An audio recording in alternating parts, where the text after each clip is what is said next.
Well, it's always good to get some clean energy news, considering how 2 years ago today, the worst maritime oil spill in history plagued the Gulf Coast.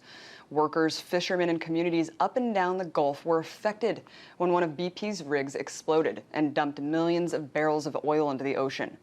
11 died in the explosion. Many more lost their jobs, and an entire ecosystem fell into disarray.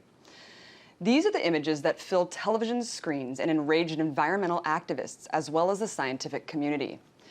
Images of birds up to their necks in oil, tar bulb-filled beaches, and muddy-looking waters. For many, this event touched close to home.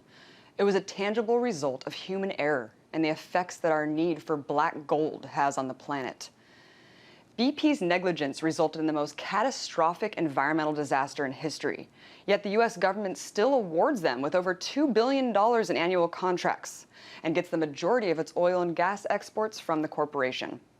Instead of focusing on legitimate cleanup operations, BP seemed to focus more on its PR to maintain its image by using prisoners to stage photo ops of cleanup operations, spraying Corexit on the Gulf, a highly toxic dispersant that some say have caused more harm than good, and providing $30 million for a marketing campaign to Louisiana to favorably promote its $2.4 billion seafood industry, which took a massive hit after the spill. But here we are 2 years later, and the Gulf Coast is booming once again, or so BP would have you think. Take a look at this commercial advertising the region as a vacation destination. Sun's out, the water's beautiful.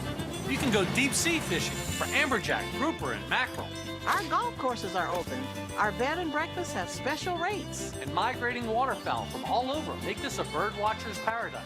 So if you missed it earlier this year, come on down. If you've already been here, come on back to Mississippi, Florida, Louisiana, Alabama. the Gulf's America's getaway spot, no matter where you go. so come on down and help make 2012 an even better year for tourism on the Gulf. Brought to you by BP and all of us who call the Gulf home. Wow. Clear beaches, good food, happy people, looks pretty great. Unfortunately, that's not the case, and these smiling faces don't tell the whole story of what's really going on in the region. While BP boasts how normal life is, images like this keep popping up in the news. Sick fish with lesions on their bodies, mutant shrimp with no eyes, and more. Yet the FDA continues to make the claim that the seafood coming from the Gulf is perfectly safe for human consumption. Scientists are in the process of trying to find a direct link to the sick fish and the oil spill.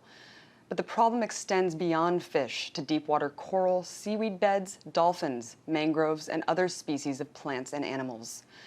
And yet, none of this is making much of a difference. BP has proven that it's willing to wipe its hands of the situation while continuing risky offshore and deep-water drilling techniques. And even with tougher regulations here in the U.S., experts say that another oil spill isn't only possible, it's inevitable. So on the second anniversary of the BP oil spill, the question shouldn't be whether or not the Gulf has recovered, but how much are we willing to risk for our energy addiction? Just something to think about this Friday.